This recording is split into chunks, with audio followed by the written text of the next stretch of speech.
Nonprofit leaders are told all the time, take care of yourself. Wellness is important. Work-life balance. We got to stop burning out. The truth is, we're not doing it. Why aren't we doing it? There are a lot of reasons, many of which are things like the massive to-do list you have and perhaps not finding time to do it. But today we are going to talk about why it's critically important. Kimberley, Mackenzie, and I are back for a 6-part series again, where we're going to dive into Kimberley's flow model in a little bit in weeks to come. But we're starting with why wellness is important, why we don't do it, why we should do it. Kick us off, Kimberley.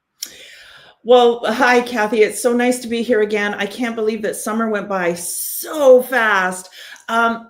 I'm thrilled to be talking about this and to continue diving in because I think we still aren't hitting the mark. There's a lot of talk about taking care of our team and our organization, but we aren't actually taking the action or taking the pauses that we need to be really effective. And let's be honest, the world needs us to be really effective right now. In fact, we're needed more than ever. So yes, I'm Kimberley Mackenzie, and I work with teams and people to build sustainable leadership practices. And I do that as a facilitator, as a one-on-one coach, and as a consultant. So I'm thrilled to be here with you from beautiful Stratford, Ontario.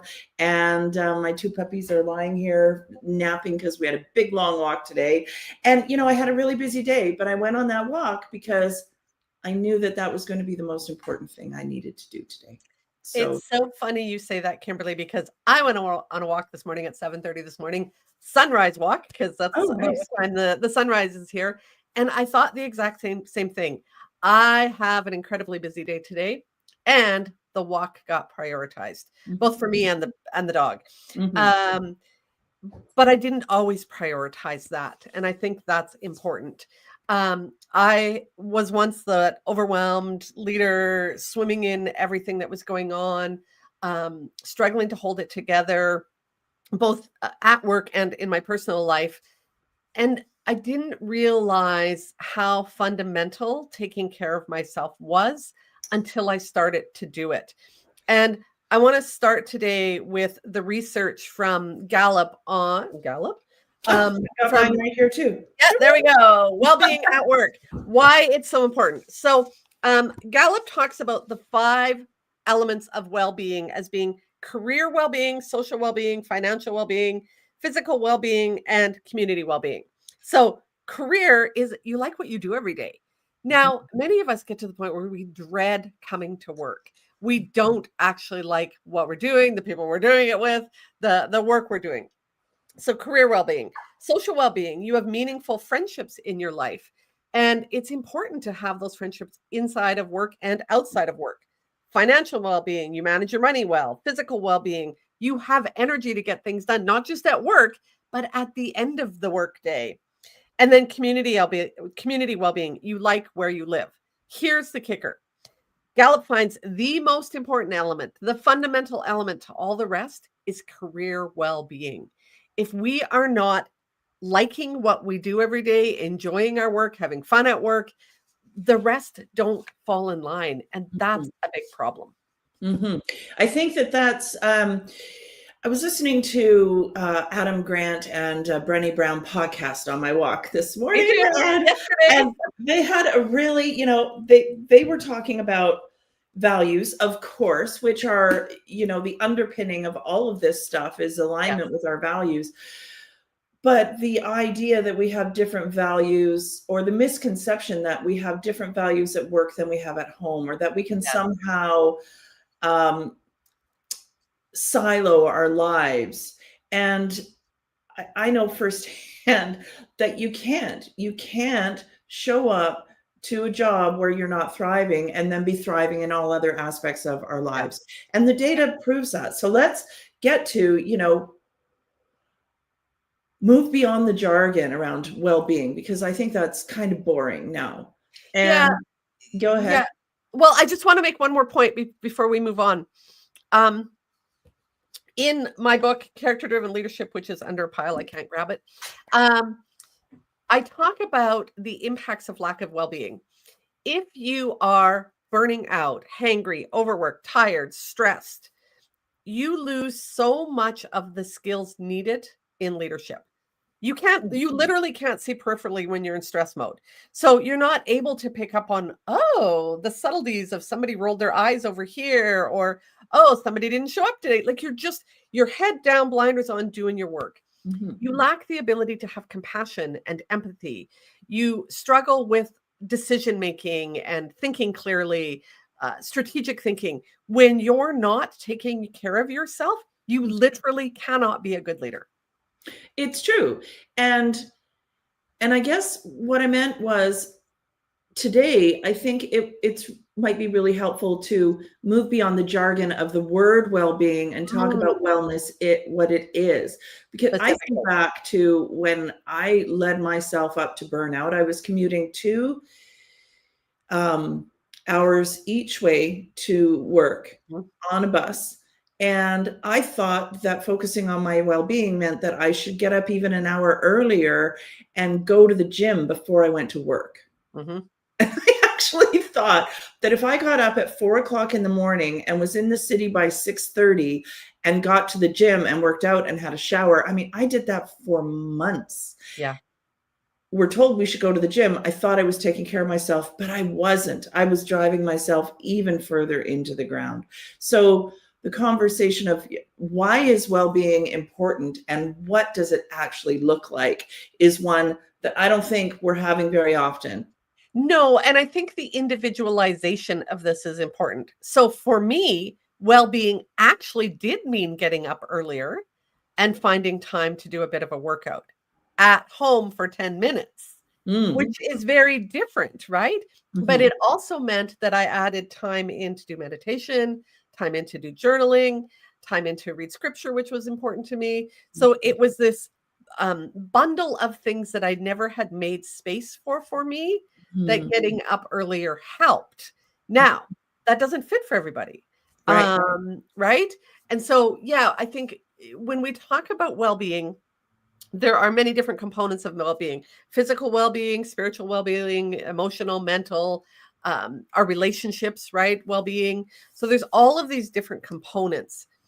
What I think we often struggle with is that well-being needs to happen after work or before work. And it is something like go to the gym for an hour, or get a massage, or a mani-pedi, or have a bubble bath. It's a thing that we have to add to our to-do list, and takes up more time. And that's what often gets us in trouble. And to get back to your original point that came out of this Gallup work, and it's 100 million pieces of data. This isn't just somebody's ideas of what worked for them. This is rooted in data and research, is that the career well-being has a 75% greater impact on all other aspects of your life. Yeah. So well-being at work is fundamentally important to the human condition and to the health of society at large. Yes. And we also know from this data that if we prioritize team well-being, we will make more money, we will have greater impact, and the organization across the board, I mean, it becomes contagious. You model it, and it creates a whole culture shift within the organization. But that does not mean forcing people to do yoga class. That's exactly the next point. So what is it? It is not well-being. It is not forcing people who don't want to go to yoga, or those team retreats, those drink nights on Thursday night when people just want to go home, or maybe they don't drink. So there's that. But you know, I've talked about this before. You think back to the 90s, just when the internet was starting and Google was starting up, and there was this idea that Google was going to be a really cool place to work because they have nap rooms and they have food in their kitchen, and there's foosball tables, and there's all sorts of scooters to move from one building to another. But they did that because they didn't want people to leave the office. Yes, control. And it's proven that actually caused a great deal of harm for many, many people who worked there. So when I think of well-being I think of it again at work. Yes, outside of work, but I'm focused on you need to do things during your workday. We start each day with not a full battery, because let's be honest, we're not coming in with a full battery, like a 3/4 battery. Every single thing we're doing, the meeting, the email, resisting the urge to grab that donut, trying to focus on writing the grant proposal, everything's draining that battery. And that's why at 3 o'clock, when somebody knocks on your door and says something utterly stupid, you just go, "Bleh," and you say something you really regret. Or you cry and you're like, "Oh, like, why can't," because you got nothing left in the tank. And so when I think of well-being at work, I think of what is putting back into that tank and recharging me. Now, being in an uncomfortable yoga situation with your peers may not recharge you. It may for some. But I think of it as micro moments where you are putting back into the tank. Again, physically, it could be taking a break to go get something to eat, having a drink, going to the bathroom, moving your body. It could be having a walking meeting instead of sitting in the boardroom having a meeting, right? That might be for you and the person you're walking with more energizing and recharging, but you've got to do things throughout your workday to put back in that tank. Yes, those, and I love those micro moments. Somebody asked me once when I was delivering a workshop on this stuff, well, how do you find time for a pause? Yes. Let's just take a moment. We can just take a nice deep breath and pause. Yeah. I don't think you have to find a time. You have to make the time. Yeah, you just have to do it. And that, I mean, in that moment right there where we both just took a nice deep breath together and went, what if we did that when we move into meetings? What if we normalized slowing down just for a moment to create space for people to get off of the hamster wheel? I'll tell you what happens when you do that. When you take space to check in and see how your team's doing, if you're in a really charged environment, people tend to get emotional. Yeah. People will get emotional. Yeah. Because you're allowing room to be a whole complicated human. Yeah. Yes. And you're letting folks know that that's an okay thing. When you're talking about making space for it, again, I come back to individualizing this. Some people can start a meeting and say, hey, let's all take a collective deep breath, put on a timer, and get present for 1 minute. Some people are going to go, oh, icky, I can't do that. Some people will be able to walk into that meeting and without saying anything, just role model collecting themselves, having a drink, right?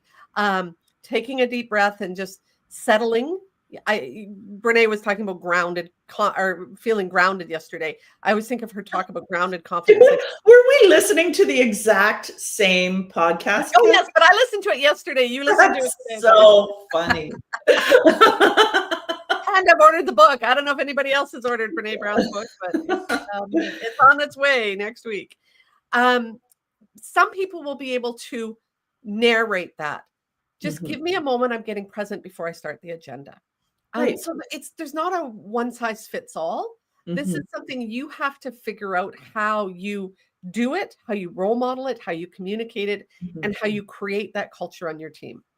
Another example of that, is I was chatting with a client and they want to make sure that their team feels really safe and really heard. But what they realized is that whenever there's a pause, they talk through the pause. And so the team never has to say anything or share anything because the leader's always the one doing the talking. And go ahead. Just if anybody's listening, add your ideas into the chat. We want to hear what you have for ideas. Keep going, Kimberley.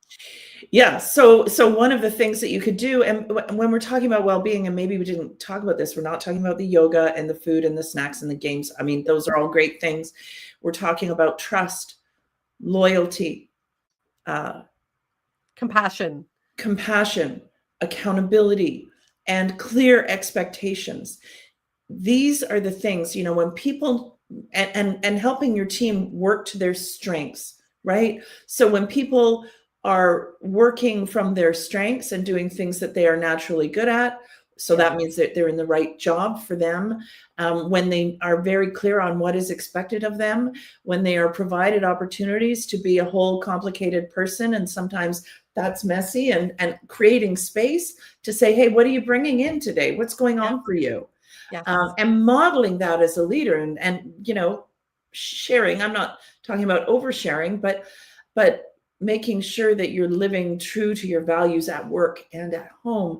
All of those things can create what I call a state of flow. I mean, that's one aspect of living in flow, or resonance. And when we do that, we can be more fully present. We are more engaging. We are more inspiring. We make room for others to live the same kind of life that we're living at home and at work. Does that make sense? 100%. So this is something that I've struggled with all over the years. So I want to bounce back. Sometimes I hear words and I'm like, what does that mean? The term resonance was a word that was introduced to me probably 15 years ago. And I'm like, what does that mean? And I remember somebody talking about when you have that, what is the tool called where you hit it and you hear the resonance? Is there a name for the tool, like in music? Yeah, it's like, is it the xylophone, or no, it's the tuning fork. Tuning fork, that's it, tuning fork. And so you hear a sound and then, you plunk the key on the piano and you're trying to make the same sound. Resonance for us is when we're aligned. We were just talking about our values. So I say wellness, family, my team is important to me, but the resonance is my behavior and actions aligned with that. So I care about you, and I'm creating an environment where you can bring your full self to work. And yet you come in and it's obviously you're disheveled and you're running late. And I'm like, ready to start the meeting? Hello, maybe we could go, hey, do you need a moment? Yeah. But again, I back up to, if you aren't taking care of yourself, you don't have that peripheral vision to even notice that they came in disheveled. You are just like, task, get this done. Boom, boom, boom. Got to get through this. And then I want to highlight the thing that you were talking about your strengths, because I started my strengths-based training with leaders yesterday, and we were working through their Gallup strengths. And one of the leaders has, out of her top 5, 4 of them are executing themes, which means she's really good at getting shit done. Tick, tick, tick, tick, tick, tick, tick, tick. She has to be hyper aware of that, in that if she's going to balance relationship and make sure that she's taking care of her people, she can overuse those strengths, right? We're getting through this agenda, powering through. I was talking to another leader the other day and she goes, we were 45 minutes over our meeting. That's on me. I'm like, yes, it is on you, right? But she was so determined to get through everything that she missed the people part, right? And so when we're focused on our strengths and we slow down and we pause and we check in and we do these little mini breaks throughout the day or in the middle of a meeting to go, hey, how are we all doing? Right? Like, we're 10 minutes to the end of the meeting and we still have 15 things on our agenda. Let's talk together about where we're going now. Yeah, I just wrote an article for Charity Village this morning. I don't know if they're going to publish it, but it's about we'll see. I mean, if they don't publish it, I will. I'll send it out there somewhere. But it is about moving beyond performative meetings and creating space for real, bold conversations and healthy conflict. And we were talking about resonance. Well, that is a weird word. Maybe I think of resonance as the opposite of discord. Yes. So in your body and in your heart when things are not right. And sometimes, or there's just this icky feeling. There's ways with sustainable leadership practices to dive into the discomfort and see what you can learn from that. If I could do anything for leaders, it would be to help them to see, understand, and be sustainable leaders. I think we need to start using that word more and more and more, and understanding what that means. We cannot sustain this pace forever. Right. We can't sustain this way of leading forever. If we don't change, we're just never going to get to the impactful work that we could be doing. Absolutely. And if we start thinking about leadership as something that is sustainable, then we will be able to have impact on our communities without compromising ourselves. Yes, yes. Which is a good segue into, can you walk people through the flow model that we're going to get into in the next few weeks? Oh, yeah, sure. That's good practice for me, actually. So, not to put you on the spot or no, anything. it's good because I have to really embody it, because I truly, truly believe it. And like I said before, this is well-researched stuff. But what I think the flow framework can help folks do is translate that research into actual actions. So Yeah. we've started today by talking about what well-being is: trust, loyalty, human-centered and sustainable leadership, creating space for your team to show up with whatever they're bringing, and all of the things we talked about already. That's why we have to do what we're doing. Mhm. And the flow model starts with the F of focusing on what matters. What is your purpose as a team or an individual? Are your values aligned? Are you all, flying in the same direction or not? And then leading is leading with integrity.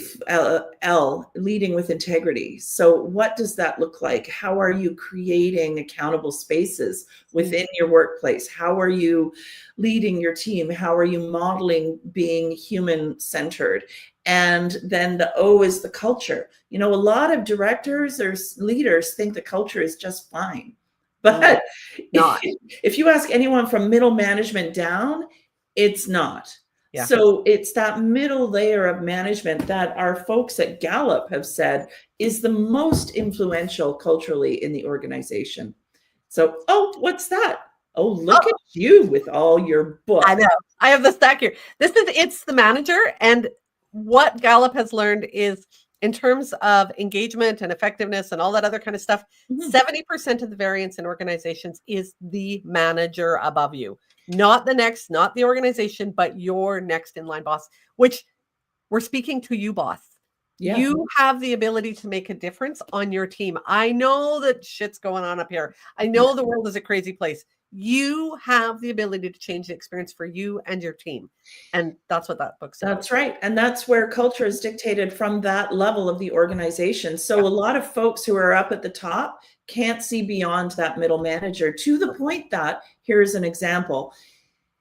How many times has the CEO said, we're going on a retreat, to the directors? Tell your teams we're taking a retreat. We're going to be offline. We're going to the forest. There's going to be treetop trekking or some trust exercise. And everybody goes, oh God, I've got so much work to do. And the manager says, my kids and how do I can't do that. And the manager is the one. If the manager goes to their team and says, this is going to be great, it's a really important thing for us to do, it matters, and you'll see. Or don't worry, nothing will change. We'll get through it, but it's not. We'll get through it. Don't worry, I got your back. Don't worry, nothing's going to change about your job after. Well, that dictates the culture. Okay, so we really do need to dig into what influences the culture and what you're striving for as a leader. And then the last is W. The last letter in the word flow is W, and that's well-being at work.